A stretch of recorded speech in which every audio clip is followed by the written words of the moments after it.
देखिए, मैं हूँ नई दिल्ली के जंतर मंतर पर और जंतर मंतर पर आप देख सकते हैं तमाम विकलांग दिव्यांग जो हैं यहाँ पर मौजूद हैं, जिनकी कुछ मांगे हैं सरकार के समक्ष। आइए अलीम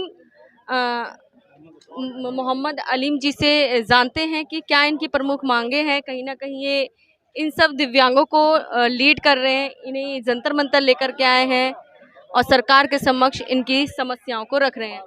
मोहम्मद अलीम जी, आप लगातार दिव्यांगों की समस्याओं को हल करते हैं। आप कहें तो इनकी हर समस्या जो भी अपनी लेकर के आते हैं उनको सॉल्व करने में अहम भूमिका निभाते हैं। क्या प्रमुख मांगे हैं आज नई दिल्ली के जंतर मंतर, आपको क्यों आना पड़ा? सबसे पहले मैं आपके चैनल का धन्यवाद करना चाहूँगा कि आपने इतना कीमती टाइम दिया। दिव्यांगजनों की सबसे पहली मांग जो है वो पेंशन की डबल होनी चाहिए। दिल्ली में 2500 रुपये है, उसे बढ़ाकर 5000 रुपये की जाए। और हमारे देश में अलग अलग स्टेट में पेंशन बना रखी है इन्होंने, जैसे कि दिल्ली में 2500 रुपये, उत्तर प्रदेश में हमारे जो है वो 1000 रुपये, बिहार में 400 रुपये है, और आपका जो हिमाचल में वो 1500 रुपये है, उत्तराखंड में 1200 रुपये है, पंजाब में 1000, महाराष्ट्र में 1000, और झारखंड और आपका छत्तीसगढ़ में 300 रुपये पेंशन है। तो जब हमारे यहाँ पे संविधान एक है, कानून एक है, तो पेंशन एक होनी चाहिए पूरे देश में दिव्यांगजनों की। क्योंकि 250-300 रुपये में या 400 रुपये में ये क्या करेंगे, इसमें सिलेंडर नहीं आने का। तो इसे लेकर हम बैठे हुए हैं। नंबर 2, दिव्यांग अधिकार अधिनियम जो कानून बनाया था 2016 में, वो ज़मीनी स्तर पर अभी तक लागू नहीं किया गया है। उससे पहले इन्होंने बहुत सारी अपने जो मोदी जी ने हमारे जो नाम दिया था दिव्यांग, विकलांग हटा के दिव्यांग शब्द दिया था, और 2016 अधिनियम कानून बनाया गया था, दिव्यांगों की हर परेशानी सॉल्व होगी। लेकिन अभी तक उसमें कोई भी सुधार नहीं हुआ। दूसरी बात ये कि दिव्यांगजनों का एक चुनाव होते हैं, तो चुनाव में इनका एक कोटा अलग होना चाहिए, ताकि सरकार तो कहती है इनके कोटा है अलग। कहाँ है? अगर है तो इनका प्रतिनिधि क्यों नहीं चुना जाता? कोई भी चुनाव होता है, दिव्यांगजनों की सीट रिजर्व होना चाहिए ताकि ये अपना प्रतिनिधि खुद चुन सकें। अगर इनका कोटा है, 2016 अधिनियम जो कानून बनाया वो ज़मीनी स्तर पर लागू नहीं किया गया। अगर वो ज़मीनी स्तर पर लागू किया जाए तो बहुत सारी इनकी जो परेशानियां हैं वो सॉल्व हो सकती हैं। दिव्यांगजनों की जो प्रधानमंत्री योजना आवास जो मकान है, हर स्टेट में इन्हें मिलना चाहिए। हर ज़िले में दिव्यांगों के लिए फ्री ऑफ कॉस्ट मकान मिलना चाहिए। बिजली पानी की सुविधा इन्हें मिलनी चाहिए। परिवहन में चाहे प्राइवेट हो या सरकारी हो, उसमें किराया इनका माफ़ होना चाहिए दिव्यांगजनों का। और क्या कहते हैं, दिव्यांगों की सरकारी में तो हर जगह इनका माफी है, चाहे आप रेलवे से लगा लीजिए, चाहे आप बस नहीं, से लगा लीजिए। फुल माफ कहाँ है? फुल माफ नहीं है, कुछ परसेंटेज है, कुछ परसेंटेज है, और उसमें भी इन्हें बड़ा धक्के खाने पड़ते हैं। वो भी आसानी से इतना इन्हें मिलता नहीं है। और इनका जो आरक्षण है दिव्यांगजनों का वो 4% है, उसको बढ़ाकर दोगुना किया जाए। जो सरकारी नौकरियां निकलती हैं उसमें दिव्यांगजनों का जो आरक्षण है इनमें सरकारी तरफ से वो 4% है, उससे बढ़ाकर ना दोगुना किया जाए। क्योंकि दिव्यांगों की यहाँ संख्या जो है हमारे देश में बहुत ज़्यादा है। सरकार के जो आंकड़े हैं करीब 5 लाख के समथिंग बैठते हैं दिव्यांगजनों की जो संख्या है देश में। अब इसमें 4% आरक्षण में कितने लोग नौ जॉब करेंगे इसमें बताइए। यानी कि इनकी संख्या ज्यादा है, इसलिए आप लोग कह रहे हैं कि इनका प्रतिनिधित्व होना चाहिए। ये अपने चुनाव अपना नेता खुद चुने। दिव्यांगजनों का एक रिजर्व सीट होनी चाहिए ताकि ये अपना प्रतिनिधि खुद चुन सकें। अभी तक पार्टियां आती हैं जाती हैं, दिव्यांगजनों के हक के लिए कोई नहीं खड़ा होता, ना कोई आवाज़ उठाता, चाहे लोकसभा हो या संसद हो या विधानसभा हो, दिव्यांगजनों की बात कोई नहीं करता। क्यों? सरकार तो लगातार इनके लिए योजनाएं निकालती है, लगातार इनको व्हील चेयर बांटी जाती है, बहुत कुछ करती है सरकार। जन हमारे समाज का एक बहुत ही महत्वपूर्ण हिस्सा है। दिव्यांगजनों के लिए इतनी सारी योजनाएं मैं भी सुनता था, आती हैं जाती हैं, लेकिन इन तक नहीं पहुंच पाती। यानी कि जमीनी स्तर पर कुछ नहीं दिखता। जमीनी स्तर पर कुछ भी नहीं है। मैं दिव्यांगजनों के बीच 15 साल से हूँ, और मैं आपने देखा होगा कि दिव्यांगजनों के लिए मैं काम करता हूँ। जैसे कि स्कूटी वगैरह भी फ्री ऑफ कॉस्ट रिपेयर करता हूँ दिव्यांगजनों की 24 घंटे, कहीं कोई ख़राब हो जाए। उसके अलावा अगर कोई दिव्यांग को कोई परेशानी होती है, कोई अशुद्ध करता है या कोई तंग करता है, तो उसके लिए भी हम खड़े होते हैं, आवाज़ उठाते हैं, जितना हमसे बनता है दिव्यांगजनों की हम आवाज़ उठाते हैं और आगे भी हम उठाते हैं। तो हमारा ये मुद्दा है दिव्यांगजनों को जब तक इनके हक और अधिकार नहीं मिल जाते, हमारा संघर्ष जारी रहेगा सरकार से। प्रधानमंत्री आवास योजना में विकलांग विधवाओं को आवास निःशुल्क विकलांगों को विधवा विधवा जो महिलाएं होती हैं उनके लिए आवास मिलते हैं, वो अभी नहीं मिल पा रहा है इनके लिए, उनको नहीं मिलते हैं। नहीं मिल पाते। तो इनकी जो यहाँ पे 10 मांगे हैं, वो सरकार को ज़्यादा से ज़्यादा ना दिव्यांगजनों की मांगे सुनी जाएं, और इसी चीज़ को लेकर हम यहाँ पे जंतर मंतर पर आज बैठे हैं। लगातार सरकार कहती है हमने योजनाएं निकाली हैं दिव्यांगों को लेकर के, कहीं ना कहीं सरकार आप कहना चाह रहे हैं कि सिर्फ वोटों की राजनीति चल रही है, सरकार इन्हें वोटों से मतलब है। जी बिल्कुल, दिव्यांगजनों के वोट बैंक के लिए राजनीति होती है, और दिव्यांगजनों के हक के लिए कोई नहीं, सरकार कहाँ करती है। ये दिल्ली में हमारे जो मुख्यमंत्री साहब हैं, ये चाहें तो डबल हो सकता है, यहाँ पे दिव्यांगजनों की पेंशन है 2.5 से 5 हो सकती है, और शायद चुनाव से पहले बड़े बड़े वादे भी हुए थे, लेकिन चुनाव के होने के बाद में सब कुछ भूल जाते हैं। अच्छा, आप आलम जी, आप अलीम जी, आप पहले भी इन मांगों को लेकर के आए हैं। जी, पहले भी हमने मुद्दे रखते रहे हैं, और आगे भी हमारे ये जारी रहेगा, क्योंकि दिव्यांगजनों की जो मांगे हैं, जब तक इनकी पूरी नहीं हो जाती, और हमारा ये जो अभी तो हमने जो बड़ी रणनीति तैयार कर रहे हैं दबाव, सरकार पर दबाव बनाने के लिए, अब आगे से हम पूरे देश का दिव्यांग इकट्ठे करेंगे। हमारे साथ अनुज शर्मा जी भी जुड़ चुके हैं। अनुज शर्मा जी जो कि एक सोशल एक्टिविस्ट हैं। अनुज शर्मा जी, आप लगातार सामाजिक मुद्दों को गहराई से चिंतन करते हैं, उनका अध्ययन करते हैं। क्या लगता है कि क्या ऐसी समस्याएं क्यों नहीं सुलझाती सरकार? देखिए, सरकार चुनावों में वादे तो सुनो। पार्टियां कोई नहीं, इसमें क्या है कि पार्टी जो है, राजनीतिक पार्टियां चुनावों के दौरान बड़े बड़े वादे करती हैं, वादे खोखले होते हैं उनके, और जब सरकार बन जाती है, जब उनकी पार्टी सत्ता में आ जाती है, तो उन वादों को भूल जाती है। देखो, मैं आपके सामने कुछ मांगे हैं जो आज हम बैठे हैं यहाँ पे, वो मांगे मैं आपको बताता हूँ। विकलांग पेंशन 5,000 रुपये हो, क्योंकि देखिए हर स्टेट, जैसा भी अलीम जी ने बताया कि दिल्ली में अलग है, हरियाणा में अलग है, पंजाब में अलग है, छत्तीसगढ़ में अलग है, एक पेंशन लागू हो पूरे देश के अंदर 5,000 रुपये पूरी। एक जब देश संविधान से चल सकता है, तो पेंशन क्यों एक लागू नहीं हो सकती? एक देश से क्यों नहीं संविधान पे लागू है, तो देश चल रहा है, यानी तो कि अब भेदभाव किया जा रहा है कि इस राज्य में इतनी पेंशन, उस राज्य में इतनी पेंशन, तो 5,000 पेंशन की जाए। दूसरा है कि 2016 का जो जमीनी स्तर से जो विधेयक है, वो लागू किया जाए। वो लागू नहीं है, अगर वो लागू हो जाए, देखिए बनाया तो है, पर वो जमीनी स्तर पर उसका अमली जामा नहीं बनाया गया अभी तक, और अमली जामा नहीं बनाया गया, इसलिए आज यहाँ पर विकलांग बैठा है, बस दिव्यांग बैठा दिखावा है। कर दिया जाता है दिखावा कि हाँ, कर दिया हमने जाता ये आपके लिए अधिनियम लेकर के आए हैं, बिल्कुल। ये आपके लिए एक्ट लेकर के आए हैं, बिल्कुल, पर उसको अभी लागू नहीं किया गया। लागू नहीं किया गया। सिर्फ वोटों की राजनीति वोटों चल की राजनीति बस, क्योंकि वोट लेना होता है, क्योंकि हमारा जो मताधिकारी है, जो हमारा मत वो है, वोटर है, वो अपने आप को ठगा महसूस कर रहा है आज के समय में, कि हमसे वादे तो ये कि एक से एक किए जाते हैं, पर वादे पूर्ण नहीं किए जाते। वो क्योंकि वोट लेने के लिए वादे, अब 15 लाख का भी बोला गया था, फिर बाद में बोल दिया वो चुनावी जुमला था। तो बड़ा मैं चुनाव आयोग से भी मांग करूंगा कि जो भी पार्टियां इस तरह के वादे करती है, उन पर उनकी मान्यता रद्द करने की अवधारणा की जाए। तीसरा हमारा जो था, विकलांगों का 50,000 5 लाख तक का इंश्योरेंस करे, मतलब 5 लाख है, 5 लाख तक का इंश्योरेंस करे, क्योंकि दिव्यांगों को इंश्योरेंस भी नहीं मिल रहा है, और काफ़ी बैंकों के चक्कर काटने पड़ रहे हैं, जमीनी स्तर पर भी कुछ नहीं हो रहा है। चौथा हमारा जो है, शिक्षा निःशुल्क करे भारत सरकार। देखिए, देश कोई चलेगा तो शिक्षा, स्वास्थ्य, रोजगार से चलेगा, और शिक्षा बहुत बड़ा मूल सिद्धांत है। किसी देश को बदला जाए तो वो शिक्षा के सिद्धांत से बदला जा सकता है, और जब भी बदला जा सकता है उसको उत्तम स्तर की शिक्षा मिले निःशुल्क में। पांचवा हमारा है, विकलांगों को बैकलॉग भर्ती, यानी कि विकलांगों की जो सरकारी भर्तियां हैं, जो खाली पड़े पद हैं, उन पदों को भरा जाए, उनको पूर्ण रूप से भरा जाए, क्योंकि चाहे प्राइवेट हो चाहे सरकारी हो, उनमें सब में विकलांगों के लिए एक आरक्षित सीट बनाई जाए, आरक्षित सीट जो है उनको भरा जाए। लेकिन आपकी मैं बात यहाँ काटना चाहूंगी अनुज शर्मा जी, आप जिस प्रकार से कह रहे हैं कि विकलांगों के लिए निःशुल्क शिक्षा की व्यवस्था की जाए, ये तो पहले ही ऑलरेडी सरकार ने कर रखी है।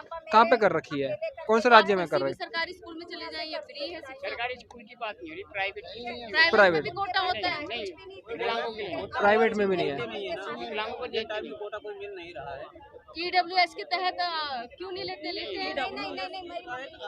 भी हैं, होल्डिंग जो EWS है, EWS का जो आरक्षण है, तो उसमें 10% का आरक्षण है ना, उसमें डिसेबल्ड का नहीं है। डिसेबल्ड का जो Disabled का आरक्षण नहीं है, ओनली वो अलग है।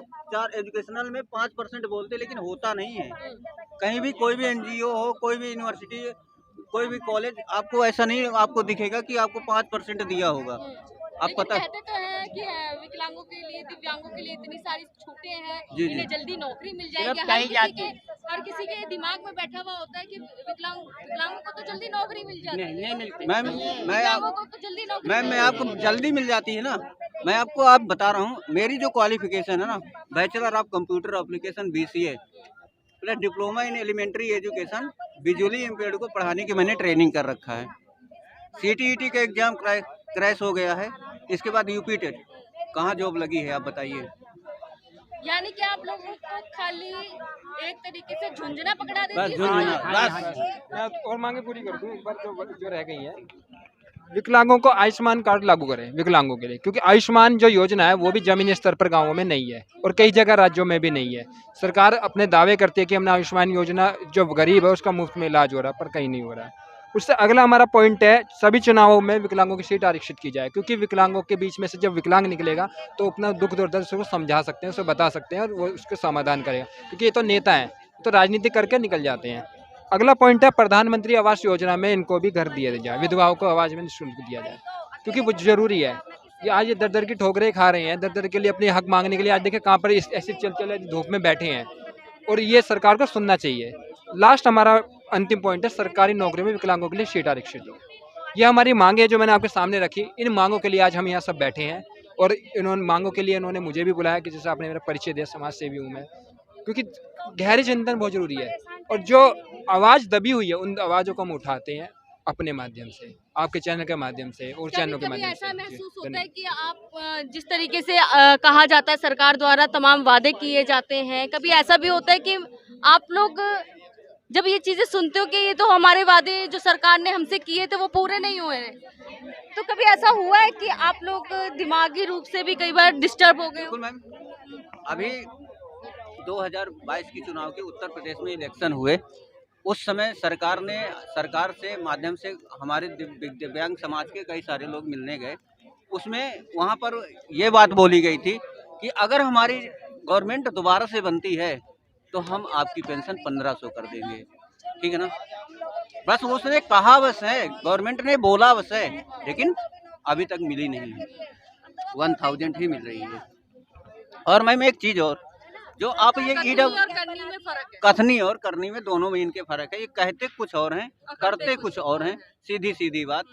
और एक बात और है कि जो आपने ये बात बोला आरक्षण की बात, AWS को कितने दिन लागू किए हुए, ये यूआर अनरिजर्व जनरल कैटेगरी वालों को दी जाती है, और ये डिसेबल्ड के लिए नहीं है। डिसेबल्ड के लिए 1995 में PWD एक्ट आया था, उसमें लेकिन लोगों के दिमाग में तो जहन में ये चीजें हैं ना कि ये हाँ, तो हाँ। खाली दिव्यांगों के लिए है, जी जी, बात यह है ना, समाज के नजरिए में तो बहुत कुछ हमें मिल रहा है। क्योंकि समाज ही मिलकर के आप लोगों की आवाज को और- बुलंद करेगी ना। बिल्कुल। तो आप समाज को जैसे बताना मीडिया, जरूरी है। जो मीडिया का चौथा स्तंभ है, जो हायर लेवल में बैठे हैं, उनके भरोसे नहीं हो सकता। ये गोदी आप लोगों, मीडिया। गोदी मीडिया, उनके भरोसे नहीं हो सकता। ये आपके सोशल मीडिया जो है ना, ये हमारी आवाज को उठा रही है, हमारी बात आगे तक पहुंचे। बात उठाएगी। सोशल मीडिया जो है हमारी बात को आगे पहुंचाती है। अभी देखिए उत्तर प्रदेश में जब चुनाव हुए थे तो वहाँ पे उत्तर प्रदेश के मुख्यमंत्री योगी बाबा थे। उन्होंने वादा किया था कि अगर हमारी सरकार बनती है तो हम विकलांग जनों की पेंशन दुगनी करेंगे। 1500 रुपया करेंगे, लेकिन बाद में वो मुकर गए, उन्होंने नहीं करा। और दूसरी बात, अभी हाल ही में लखनऊ में जनता दरबार लगता है इन लोगों का, उसमें इनके राज्य मंत्री स्वतंत्र देव सिंह हैं। जब वहाँ एक हमारा विकलांग साथी उनसे अपनी परेशानी, अपनी फरियाद लेकर पहुँचा, तो उन स्वतंत्र देव सिंह जो राज्य मंत्री, उन्होंने श्रमसार करने वाली एक घटना करी। उस विकलांग की बात को उन्होंने सुनी नहीं, उसको लांग के और चले गए। हमारा जो विकलांग विधेयक 2016 है वो जमीनी स्तर पर आज तक लागू नहीं किया गया। प्रधानमंत्री जी ने उसे लोकसभा में तो पास कर दिया, तो क्यों आप लोग चुनाव के टाइम पे क्यों वोट देने हम जाते तो हैं? वोट नहीं देते, नहीं देते नहीं देते। तो इसीलिए तो आपका वो कर नहीं रही है सरकार।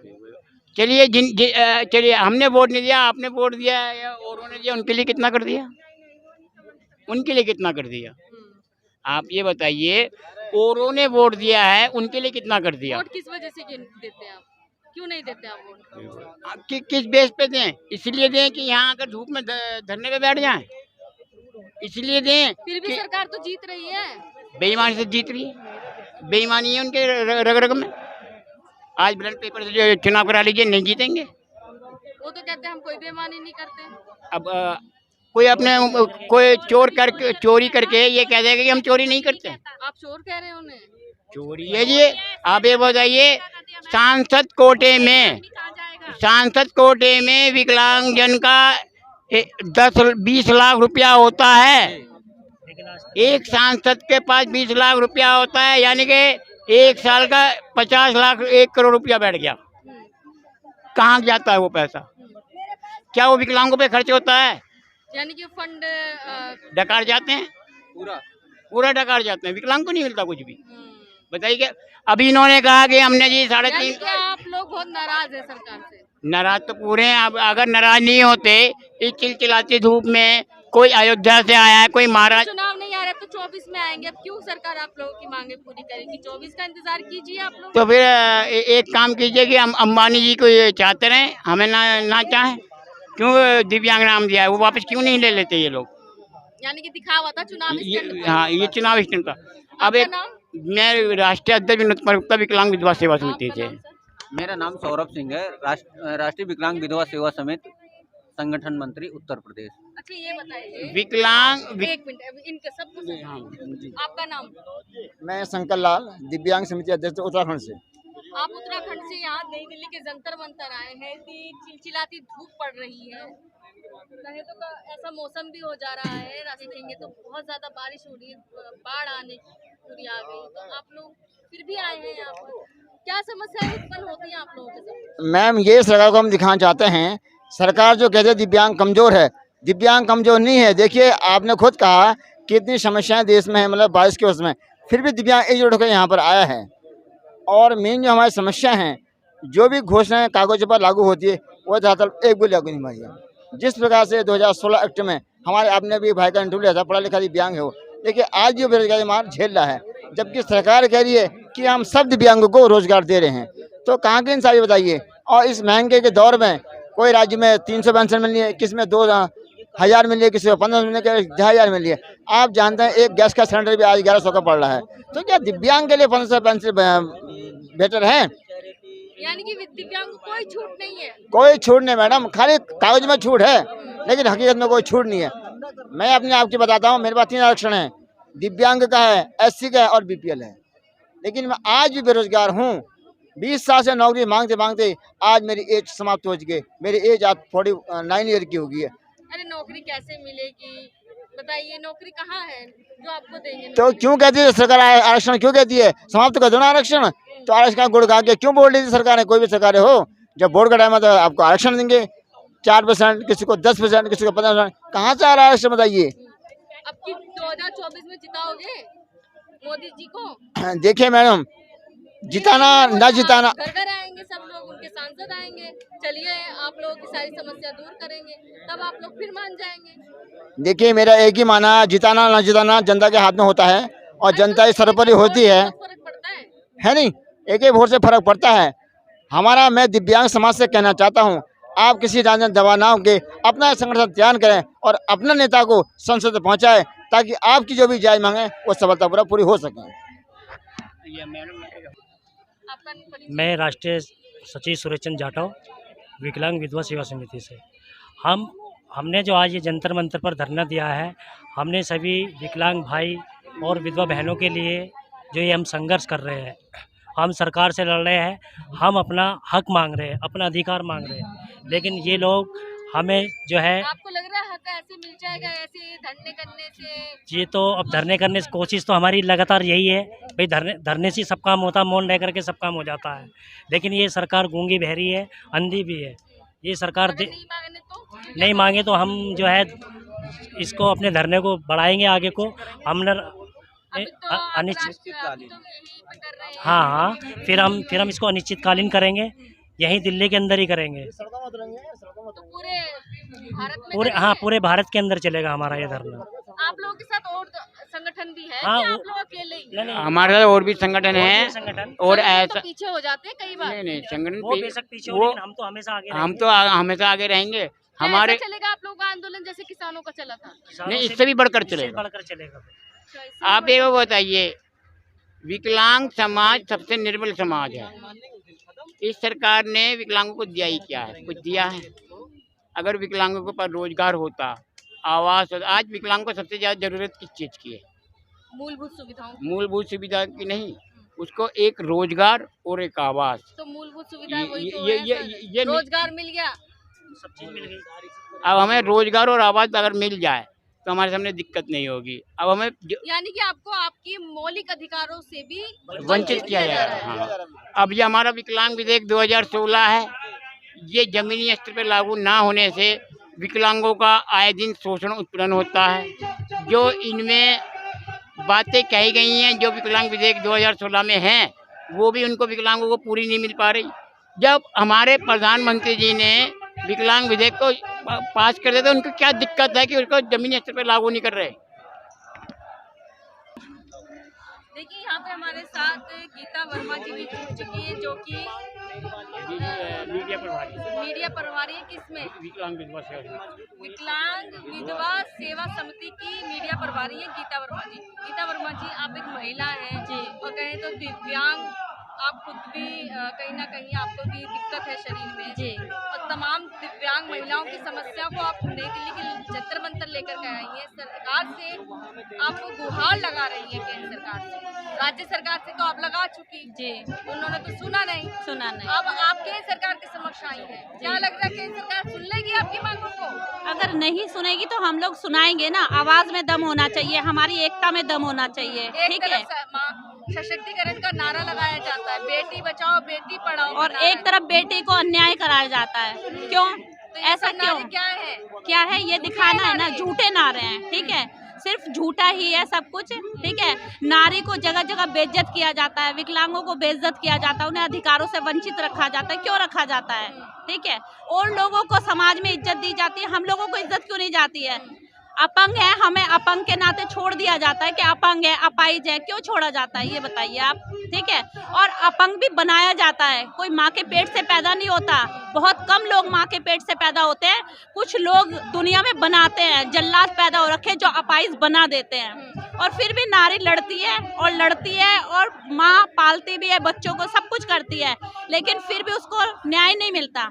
तो यही हमारा है कि विधवा विकलांग सेवा को, सभी लोगों को न्याय मिले, और हम लोग अपने आंदोलन पे बैठे हैं और हम चाहते हैं कि हमारे मांगे सारी पूरी की जाए।